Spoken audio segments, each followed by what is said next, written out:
Class 9-এর first চ্যাপ্টারটা হচ্ছে পরিমাপ। এই চ্যাপ্টারটা আজকে আমরা শুরু করছি, পরিমাপ বা মেজারমেন্ট। আচ্ছা, তাহলে সবার আগে জানতে হবে এই পরিমাপ বা মেজারমেন্ট জিনিসটা কি। পরিমাপ জিনিসটা কি? পরিমাপ হচ্ছে একরকম, এটা হচ্ছে একটা কম্প্যারিজন, মানে তুলনা করব। আচ্ছা, কার সাথে তুলনা করব? এটা হচ্ছে তুলনা করা। পরিমাপ কিছুই না, একটা কম্প্যারিজন করা, একটা তুলনা করা। কিন্তু তুলনা করব আমি কার সাথে? তুলনা করব এমন একটা জিনিসের সাথে যেটার যেটার মান আমি জানি, মানে জানা রাশির সাথে বা নোন কোয়ান্টিটির সাথে আমি আননোন কোয়ান্টিটির তুলনা করব, অজানা রাশির তুলনা করব। যেটা হচ্ছে আমার কাছে আননোন কোয়ান্টিটি, সেটাই তো আমাকে বার করতে হবে, সেটার আমি তুলনা করবো। এবার ব্যাপারটা হচ্ছে কীভাবে, যেমন সিম্পল একটা তোমাকে এক্সাম্পল দিই। যেমন হচ্ছে দাঁড়িপাল্লা তুমি যাও, তুমি 1 কেজির একটা বাটখারা নিয়ে চলে যাও, দিয়ে তারপর কি করা হয়, 1 কেজির বাটখারা, এই ঠিক আর একটা জিনিস ভাবো, তুমি 1 কেজি চিনি নেবে, এখানেতে দাঁড়িপাল্লাতে এদিকে চাপিয়ে দাও, এবং এই যে 1 কেজি এইটাকে কম্পেয়ার করে তুমি কিন্তু এখানে জিনিসপত্র মাপামাপি করো, যে 1 কেজি তাহলে আরও জিনিস দেবো কিনা, আরও একটুখানি চিনি দেবো কিনা, আর একটু চিনি তুলবো কিনা। তাহলে এই যে কম্প্যারিজনটা করছো, দেখো একটা জানা কোয়ান্টিটি আছে, এই যে এটা হচ্ছে জানা কোয়ান্টিটি, এই যে বাটখারাটা জানা কোয়ান্টিটির ওজন তুমি জানো 1 কেজি, এবং এটা হচ্ছে অজানা কোয়ান্টিটি।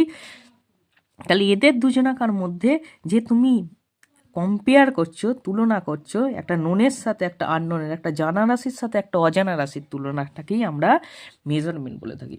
আচ্ছা, এই যে আমরা এখানে যে পৃথিবীতে এত রাশি আছে, এত জিনিসপত্র আমরা দেখতে পাচ্ছি, তার মধ্যে সব জিনিসপত্র কি আমরা মাপতে পারি?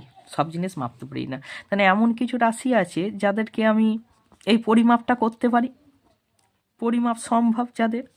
আবার এমন কিছু রাশি আছে যাদের পরিমাপ করা সম্ভব নয়। যেমন পরিমাপ করা সম্ভব, আমি যদি বলি এখন কটা বাজছে, সময়, সঙ্গে সঙ্গে তুমি বলে দিতে পারবে। কেন? যে এখন হচ্ছে 1টা বাজছে কি 2টো বাজছে 3টে বাজছে, তেমন কি সময় আমরা মাপতে পারি, সেই জন্য তুমি বলে দিতে পারছো। কিন্তু যদি আমি বলি আচ্ছা বলো তো, এই যে খাবারটা খেলে, এই যে খাবারটা ছিল, এই খাবারটা স্বাদটা একটু মেপে দেখাও তো, মাপতে পারবে না। আচ্ছা, ঠিক ঠিক তার মানে এমন কিছু কিছু রাশি আছে যেগুলোকে আমরা পরিমাপ করতে পারি, এমন কিছু রাশি আছে যাতে পরিমাপ করতে পারি না। তাহলে যে সমস্ত রাশিগুলোকে আমি পরিমাপ করতে পারি, এই যে সমস্ত রাশিগুলোকে আমি পরিমাপ করতে পারি, এদেরকে আমি বলছি ভৌত রাশি। বা ফিজিক্যাল কোয়ান্টিটি। কিন্তু যে সকল রাশিগুলোকে আমি পরিমাপ করতে পারছি না, তাহলে সেগুলোকে কী নাম দেবো? সেগুলোকে বলবো অভৌত রাশি বা নন ফিজিক্যাল কোয়ান্টিটি। আচ্ছা, তার মানে ফিজিক্যাল কোয়ান্টিটি বা ভৌত রাশি কী বলবো? যে সমস্ত রাশিগুলোকে পরিমাপ করা সম্ভব তাদেরকে আমি বলবো ভৌত রাশি।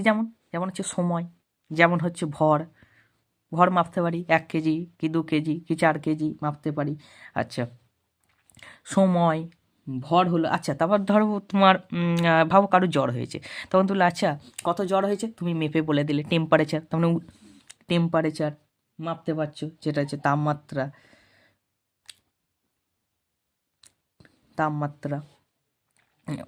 এগুলো মাপতে পারছি। তাহলে এইগুলো আমার পরে হচ্ছে ভৌত রাশির মধ্যে। আর যেগুলো মাপতে পারি না সেগুলো হচ্ছে অভৌত রাশির মধ্যে পড়ে। এই ভৌত রাশিকে আমি যখন আবার ফার্দার 2টো ভাগে ভাগ করছি, কি এক হচ্ছে স্কেলার রাশি। আচ্ছা, এই চ্যাপ্টারটা খুব ইম্পর্টেন্ট চ্যাপ্টার, কারণ এই চ্যাপ্টারটার অ্যাপ্লিকেশন আবার ক্লাস 11-এতে আছে, একটু ব্রডভাবে। আর এই চ্যাপ্টারটা প্রত্যেকটা চ্যাপ্টারেতে লাগবে নাই, কোনো একটা চ্যাপ্টার ইউনিট বার করবে তখন লাগবে, ডাইমেনশন বার করবে তখন লাগবে, একক বার করতে, মাত্রা বার করতে এই চ্যাপ্টারটার বিরাট ভূমিকা আছে। এই চ্যাপ্টারটা ভালো করে পড়তে হবে। একটা হচ্ছে স্কেলার রাশি আর একটা হচ্ছে ভেক্টর রাশি।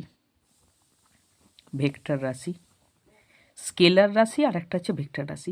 এটা কার ভাগ? এরা হচ্ছে ভৌত রাশির ভাগ। তার মানে ভৌত রাশি যাদেরকে মাপতে পারি, তারা হচ্ছে যাদেরকে পরিমাপ করা সম্ভব, তাদেরকে ভৌত রাশি বলি। তাদের 2টো ভাগ, একটা হচ্ছে স্কেলার রাশি, এমন একটা হচ্ছে ভেক্টর রাশি।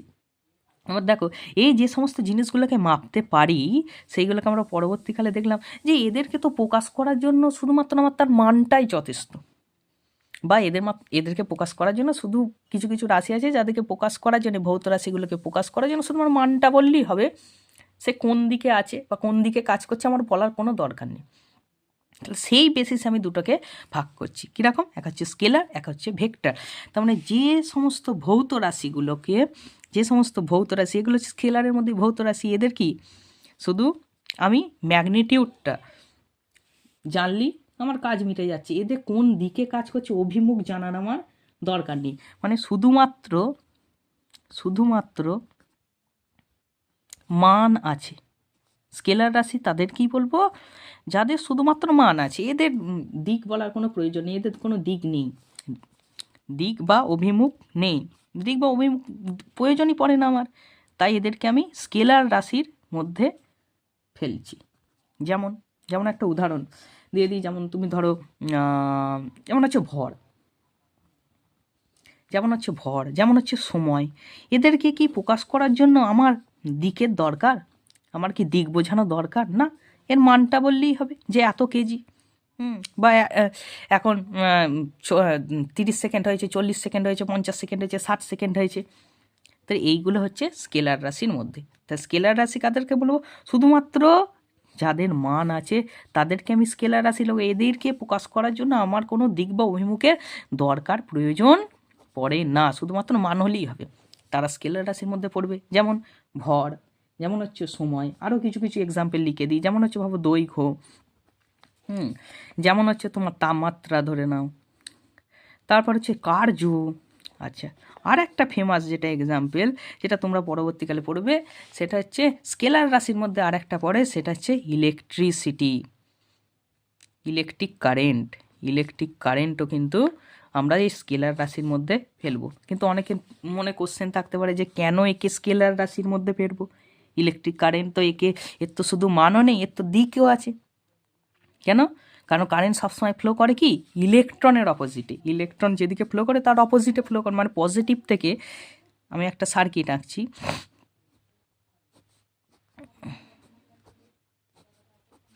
তো ইলেকট্রিসিটি ফ্লো করবে এদিক থেকে এদিকে, তাহলে তো এর দিক আছে। তাহলে এর দিক থাকা সত্ত্বেও কেন স্কেলার রাশি?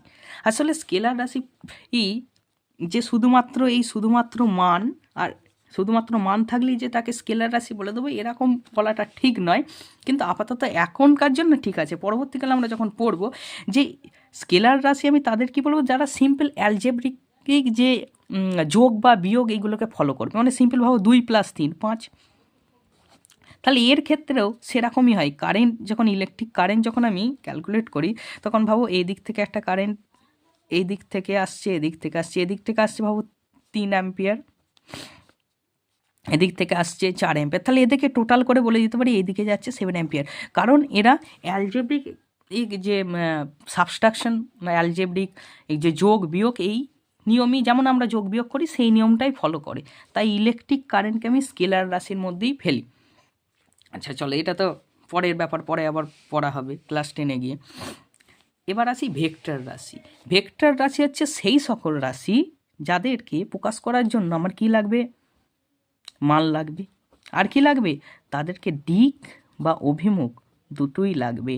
তাদেরকে আমি এমনি এমনি প্রকাশ করতে পারবো না, তাদেরকে বোঝানোর জন্য আমাকে কিন্তু মানও তার বলতে হবে, এবং তার দিকটা কোন দিকে কাজ করছে সেটা আমাকে বলতে হবে। যেমন যেমন আমরা পড়েছি নিচু ক্লাসে হচ্ছে স্মরণ। স্মরণ কি? স্মরণ পড়েছি, স্মরণ বা ডিসপ্লেসমেন্ট, এটা আমরা পড়েছি। কি এই স্মরণ? স্মরণ কি বলছে? ভাবো এই একটা পয়েন্ট এ থেকে বি অবধি আমি যাচ্ছি, এ থেকে বি অবধি যাওয়ার জন্য আমার হাজারো একটা পথ আছে, এখান দিয়ে যেতে পারি, এখান দিয়ে যেতে পারি, এখান দিয়ে যেতে পারি, এখান দিয়ে ঘুরে ঘুরে এখানে আসতে পারি। কিন্তু সব থেকে যে ছোট রাস্তাটা এ থেকে বি অবধি যাওয়ার জন্য, সেটাকে আমরা কি বলে থাকি? স্মরণ বলে থাকি বা ডিসপ্লেসমেন্ট বলে থাকি। তাহলে দেখো, আমি যখন স্মরণকে রিপ্রেজেন্ট করব, তখন আমাকে বলতে হবে তো যে আমি যাচ্ছি কোথা থেকে। আমাকে তখন স্মরণকে যখন রিপ্রেজেন্ট করছি, দেখো এ থেকে বি পয়েন্টে যাব, তাহলে সব থেকে ছোট রাস্তাটা কি? এই এ থেকে বি, এই যে এই রাস্তাটা, এটাই হচ্ছে আমার স্মরণ।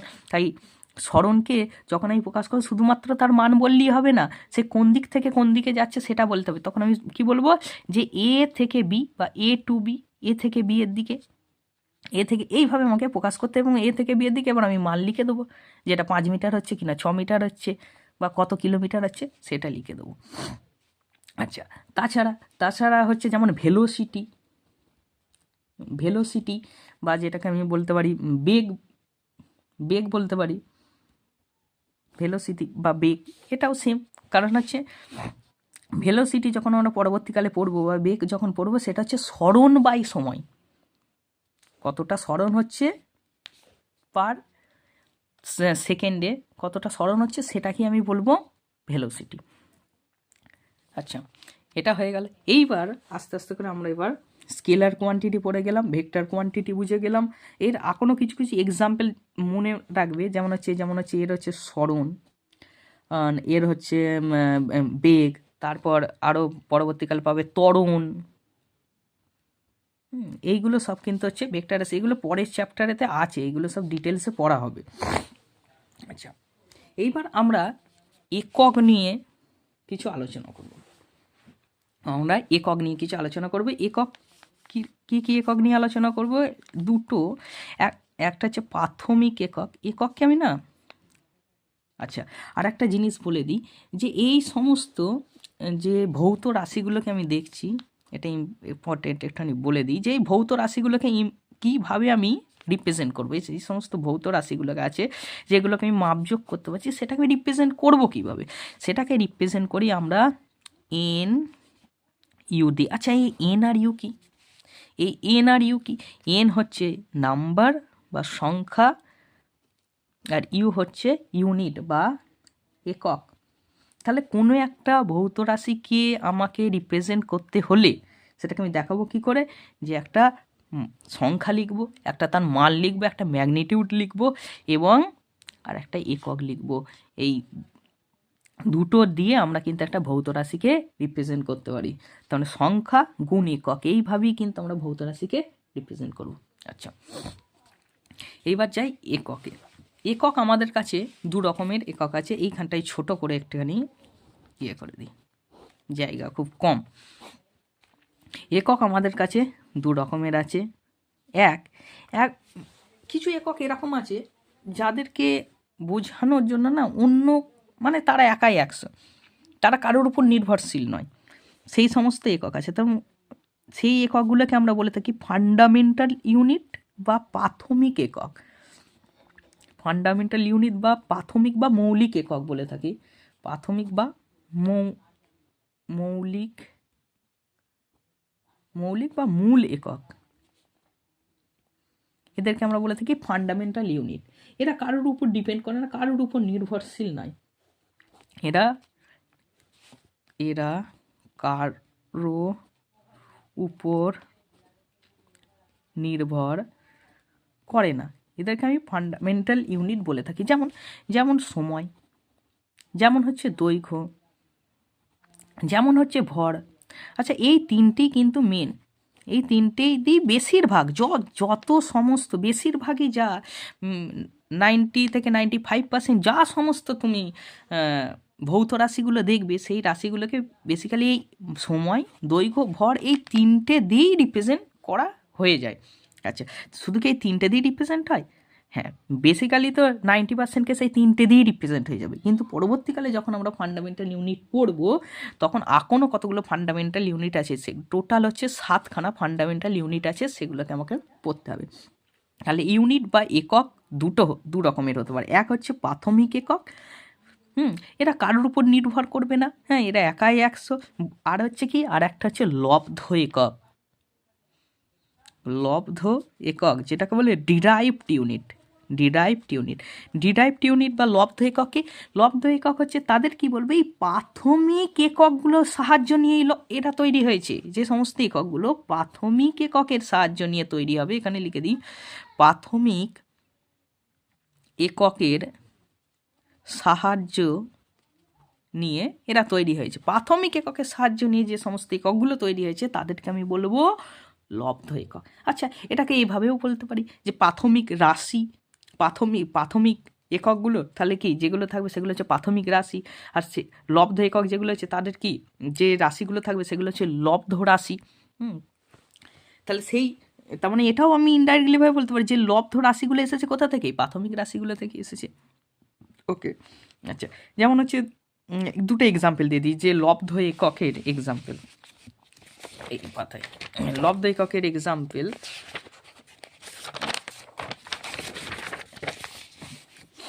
দেখো, লব্ধ একক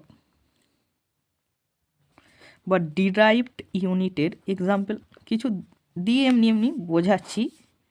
যেমন আমি ধরে নিলাম কার্য। আচ্ছা, কার্য আমরা জানি কার্য হচ্ছে কি সরণ গুণ বল বা বল গুণ সরণ, ফোর্স ইন্টু ডিসপ্লেসমেন্ট, কার্য সমান হচ্ছে এটা। দেখো, বা আরও সোজাভাবে এইটা না নিয়ে একদম পাতি নিয়ে নিই ক্ষেত্রফল। ক্ষেত্রফল বার করি তো ভাবো এইটার ক্ষেত্রফল বার করব, তাহলে কি এই যে এটা হচ্ছে স্কোয়ার, আমি ভাবলাম না রেক্ট্যাঙ্গেল নিয়ে নিলাম, এটা হচ্ছে রেক্ট্যাঙ্গেল। এই রেক্ট্যাঙ্গেলের ক্ষেত্রফল কী ব্যাপার, দৈর্ঘ্য গুণ প্রস্থ, তাহলে দৈর্ঘ্য গুণ প্রস্থ। দেখো দৈর্ঘ্যটা কি, এই দৈর্ঘ্যটা কি, দৈর্ঘ্যটা তো একটা লেন্থই, একটা তো দূরত্বই, প্রস্থটাও কি একটা দূরত্বই, লেন্থই। তাহলে একে এই ক্ষেত্রফলকে প্রকাশ করার জন্য আমার এইদিকে দেখো ভালো করে দেখো, আর এদিকে এই দৈর্ঘ্যকে লাগছে, দৈর্ঘ্যটা কি ফান্ডামেন্টাল ইউনিট, প্রাথমিক একক। তাহলে আমি বলতে পারি যে এই ক্ষেত্রফলকে যখন আমি বার করছি, ক্ষেত্রফল কার সাহায্য নিয়ে বার হচ্ছে, এই দৈর্ঘ্যর সাহায্য নিয়েই বার হচ্ছে। তাহলে ক্ষেত্রফলকে আমি কী এককের মধ্যে ফেলবো, লব্ধ এককের মধ্যে ফেলবো।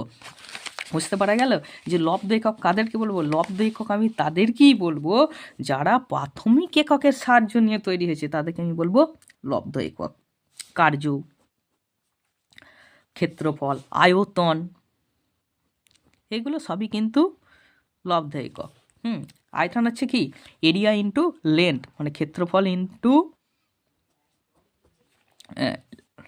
লেন্থ বা উচ্চতাও ধরে নিতে পারো, উচ্চতা ধরে নিলাম, এরিয়া ইন্টু হাইট। ঠিক আছে, দেখো এরিয়া তো নিজেই, ক্ষেত্রফল তো নিজেই লব্ধ একক, তাহলে আয়তন এখানে এই ফর্মুলাতে তো ক্ষেত্রফল আছে, তাহলে আয়তন তো লব্ধ একক হবেই। আচ্ছা, এবার আমাদেরকে কিছু কিছু ডিফারেন্ট যে নানান রকম যে ইউনিট সিস্টেমগুলো আছে সেইগুলোকে আমাদের করতে হবে। যে ডিফারেন্ট ইউনিট সিস্টেমগুলো আমি হেডিং করছি, যে এককের বিভিন্ন পদ্ধতি, এককের বিভিন্ন পদ্ধতি। দেখো আমি একটার পর একটা করছি। মূলত আমরা তিনটে জিনিস দেখব, যে এক হচ্ছে দৈর্ঘ্য, এক হচ্ছে সময়, এক হচ্ছে ভর। কারণ কি বললাম, বেশিরভাগ 90 থেকে 95% বেশিরভাগ ভৌত রাশিগুলো এই তিনটে জিনিস দিয়ে আমি রিপ্রেজেন্ট করে নিতে পারি। তাহলে আমি দেখবো এই তিনটে যে নানান রকম আমাদের কাছে এককের এই যে নানান পদ্ধতিগুলো আছে, সেখানে দেখবো দৈর্ঘ্যের একক কী হবে, ভরের একক কী হবে, সময়ের একক কী হবে। যেমন দেখি আমি প্রথমেতে দেখো এর নামের মধ্যেই সব কিছু লুকিয়ে আছে, এর নামের মধ্যেই সব কিছু লুকিয়ে থাকবে। প্রথমে আমি দেখি সিজিএস একক, সিজিএস, এমকেএস, আর একটা হচ্ছে এফপিএস। CGS, MKS, FPS. দেখো সি মানে কি, সি মানে সেন্টিমিটার, জি মানে কি গ্রাম, এস মানে কি সেকেন্ড, এম মানে কি মিটার, কে মানে কি কিলোগ্রাম, এস মানে কি সেকেন্ড, এফ মানে কি ফুট, পি মানে কি পাউন্ড, এস মানে কি সেকেন্ড। তাহলে দেখো সিজিএসে সেন্টিমিটার, গ্রাম, সেকেন্ড, এটাই তো। আচ্ছা সেন্টিমিটার কার ইউনিট, সেন্টিমিটার কার ইউনিট, দৈর্ঘ্যর ইউনিট। তাহলে সিজিএস সিস্টেমে দৈর্ঘ্যকে রিপ্রেজেন্ট করবো কী দিয়ে, সেন্টিমিটার দিয়ে, দৈর্ঘ্যকে দেখাবো কী দিয়ে, সেন্টিমিটার দিয়ে। আচ্ছা সিজিএস সিস্টেমে ভরকে আমি দেখাবো কী দিয়ে, গ্রাম দিয়ে। আর টাইমকে দেখো সিজিএসেও যা, এমকেএসেও তাই, এফপিএসেও তাই। আচ্ছা এগুলো ছাড়া কি আর কোনো সিস্টেম হতে পারে না, হতে পারে। আমি আমার মতো করে একটা ইউনিট সিস্টেম বানিয়ে ফেললাম, বানাতেই পারি, কোনো অসুবিধা নেই। যেমন আমি ভাবলাম যে আহ, Raj Raj special unit system, রাজ স্পেশাল ইউনিট সিস্টেম। এখানে আমি নানান মতো দিয়ে দিলাম যে এই দেখো সবাইকার ক্ষেত্রে টাইমটা কিন্তু সেকেন্ডই, এরও সেকেন্ড, এরও সেকেন্ড, এরও সেকেন্ড, টাইমটাকে তো সব জায়গায় সেকেন্ডই রাখা হয়। আচ্ছা, আমি ধরে নিলাম যে আমি দৈর্ঘ্যকে মাপবো রাজ দিয়ে, আর হচ্ছে ভরকে মাপবো এস দিয়ে। এরকমভাবে রিপ্রেজেন্ট করতে পারি, কোনো ব্যাপার নেই, যা খুশিভাবে রিপ্রেজেন্ট করতে পারো। তুমি তোমার মতো করে বানাতেই পারো, কিচ্ছু এসে যাবে না, বানাতে পারি। কিন্তু আমরা কোনগুলো মূলত ব্যবহার করে থাকি? আমি সিজিএস ব্যবহার করে থাকি, এমকেএস ব্যবহার করে থাকি, এফপিএস ব্যবহার করে থাকি। হ্যাঁ, এখন যদি পাকিস্তান ভাবে যে আমি একটা নতুন একটা সিস্টেম চালু করব, করতেই পারে, কোনো ব্যাপার নেই। আচ্ছা, তাহলে এখানে যে জিনিসটা দেখাচ্ছিলাম, সিজিএসে সিটা সেন্টিমিটার, জিটা গ্রাম, এসটা সেকেন্ড, তাহলে তিনটেতেই দেখো এখানে তিনটে সিস্টেমই টাইমকে কিন্তু সেকেন্ডেই রিপ্রেজেন্ট করে। এটাও কিন্তু শর্ট কোশ্চেনেতে আসতে পারে যে কোন এককটাকে তিনটে ইউনিটই সেম রাখা হয়েছে। দেখো টাইমকে, দেখো সেকেন্ড। আচ্ছা, ঠিক তেমনি এমকেএসটা সিমিলার টু এসআই ইউনিট পদ্ধতিতে। আচ্ছা, মিটারও কার দৈর্ঘ্যর একক, কিলোগ্রাম টাকার ভরের একক, সেকেন্ড টাকার সময়ের একক। ঠিক তেমনি এটাও ফুট, পাউন্ড, সেকেন্ড। ফুটটা কিসের একক? দৈর্ঘ্যর একক। পাউন্ড ভরের একক, সেকেন্ড সময়ের একক। তাহলে দেখো এই দৈর্ঘ্য, সময়, ভর, এই তিনটে জিনিস দিয়েই আমাদের জিনিসগুলো তৈরি হয়ে গেল। তিনটে ইউনিট সিস্টেম, একটা হচ্ছে সিজিএস, একটা হচ্ছে এমকেএস, একটা হচ্ছে এফপিএস। খুব ইম্পর্টেন্ট, এগুলোকে মনে রাখতে হবে। আচ্ছা, আরও কিছু কিছু জিনিসপত্র মনে রাখতে হবে। তার আগে আমি প্রাথমিক যে সমস্ত ইউনিটগুলো আছে সেগুলোকে আমি লিখিয়ে দিই, যেগুলো থেকে কোশ্চেন পরীক্ষাতে আসবেই। এক হচ্ছে প্রাথমিক এককগুলো বা ফান্ডামেন্টাল ইউনিটগুলো কি কি আছে। দেখো ফান্ডামেন্টাল ইউনিটগুলো কি? এক, যদি দৈর্ঘ্য, ফান্ডামেন্টাল এটা আছে দৈর্ঘ্য, তো রাশি। আচ্ছা, দৈর্ঘ্যর একক কি হবে? দৈর্ঘ্যর একক হবে মিটার। এগুলো হচ্ছে রাশি, এই দৈর্ঘ্য এটা তো রাশি, আর এর একক হচ্ছে কি? মিটার। প্রাথমিক রাশিগুলোর একক কি হবে? প্রাথমিক একক হবে। সেইভাবেই লিখছি যে রাশি হচ্ছে এখানে লিখলাম, এককগুলো এখানে লিখবো। আচ্ছা, এটাকে সিম্বল দিয়ে, যে সিম্বল দিয়ে রিপ্রেজেন্ট করা হবে সেটাকে লিখে দিচ্ছি এম দিয়ে রিপ্রেজেন্ট করা হলো। আচ্ছা, দৈর্ঘ্য, সময়ের একক কি? সেকেন্ড। আচ্ছা, এটাকে কিভাবে দেখাবো? এস দিয়ে, এই দিয়ে দেখালাম। আচ্ছা, ভরের একক কি? ভরের একক হচ্ছে কিলোগ্রাম, সেটাকে কেজি দিয়ে দেখায়। আচ্ছা, আর কি? তাপমাত্রা, টোটাল কতগুলো আছে বলেছিলাম? 7খানা আছে, তাহলে 7টা দেখতে হবে। তাপমাত্রা, এটা একটা প্রাথমিক রাশি। আর কি? তড়িৎ প্রবাহ, আর কি? দীপন দীপন প্রাবল্য, এটা হচ্ছে ইন্টেন্সিটি অফ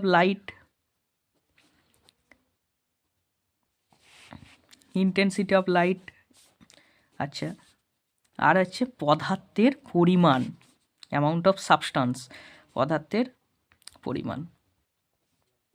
দেখো তাপমাত্রার একক কি? তাপমাত্রার একক হচ্ছে কেলভিন। কি দিয়ে রিপ্রেজেন্ট করি? কে দিয়ে। আবার তুমি থিটা দিয়েও রিপ্রেজেন্ট করতে পারে, কোনো চাপ নেই। আচ্ছা, তড়িৎ প্রবাহকে কি দিয়ে রিপ্রেজেন্ট করি? তড়িৎ প্রবাহকে অ্যাম্পিয়ার দিয়ে অ্যাম্পিয়ার একক হচ্ছে অ্যাম্পিয়ার। কি দিয়ে রিপ্রেজেন্ট করি? এ। আচ্ছা, এই সিম্বল, এগুলো সিম্বল যে আমি দৈর্ঘ্য দেখাচ্ছি মিটারকে এম, এরকম ছোট হাতের এম দিয়ে লিখে দিলাম। সেকেন্ড কেজ দিয়ে এরকম লিখে দিলাম। কিলোগ্রাম দেখাচ্ছি, কেজি দিয়ে লিখে দিলাম। তাপমাত্রা কেলভিন দেখাচ্ছি, সেখানে এরকম কে লিখে দিলি আমি বুঝে যাবো, আচ্ছা কেলভিন বুঝাচ্ছি। তড়িৎ প্রবাহ আছে, সেটাকে এরকম এ লিখে দিলাম, তার মানে অ্যাম্পিয়ার বোঝাচ্ছে। ইন্টেন্সিটি অফ লাইট আজকে ক্যান্ডেলার এর ইউনিট হচ্ছে ক্যান্ডেলা। আচ্ছা ক্যান্ডেলা, এটা হচ্ছে সিডি ক্যান্ডেলা, সিডি দিয়ে দেখাবো। আচ্ছা পদার্থের পরিমাণ হচ্ছে মোল, পদার্থের পরিমাণ মোল দিয়ে দেখাবো। তো মোলই লিখতে পারো বা এরকম MOL বলে লিখে দেবে মোল। তাহলে এইগুলোকে আমাকে মুখস্থ করতে হবে। ইম্পর্টেন্ট কী কী পরীক্ষায় দেখো, দৈর্ঘ্য, সময়, ভর, হ্যাঁ এই তাপমাত্রা, এগুলো মোটামুটি সবাই জানে, সবাই জানে। পরীক্ষাতে টপ করে এইগুলো দেবে না, পরীক্ষাতে দেবে কোনটা, এই ইন্টেন্সিটি অফ লাইট, এইটা দেখবে বেশিরভাগ সময় পরীক্ষাতে দেবে। পদার্থের পরিমাণ এইটা দেখবে পরীক্ষাতে দেবে। তো এইগুলোকে মাথায় ভালো করে গেঁথে নেবে, মানে লাস্টের এই 4টে ভালো করে দেখে নেবে, আর এইগুলোতে এমনি পারা যাবে। আচ্ছা আজকে তাহলে এইটুকুনি রাখলাম। পরের ভিডিওতে কি করব, পরের ভিডিওতে মাত্রা কিভাবে বার করতে হয় সেটা নিয়ে আলোচনা করব। আর হচ্ছে 10 পাওয়ারেতে যেমন হচ্ছে ন্যানো, পিকো, ফেমটো, জিগা, মেটা, টেরা, পেটা, এগুলো যেগুলো আছে না, এগুলোকে আমরা দেখব, কনভার্সানগুলোকে দেখব। 10 পাওয়ারে কত থাকলে আমি ন্যানো বলি, 10 পাওয়ারে কত থাকলে পিকো বলি, এগুলো পরের দিনকে দেখে তারপর আমরা মাত্রা শুরু করব। Thank you.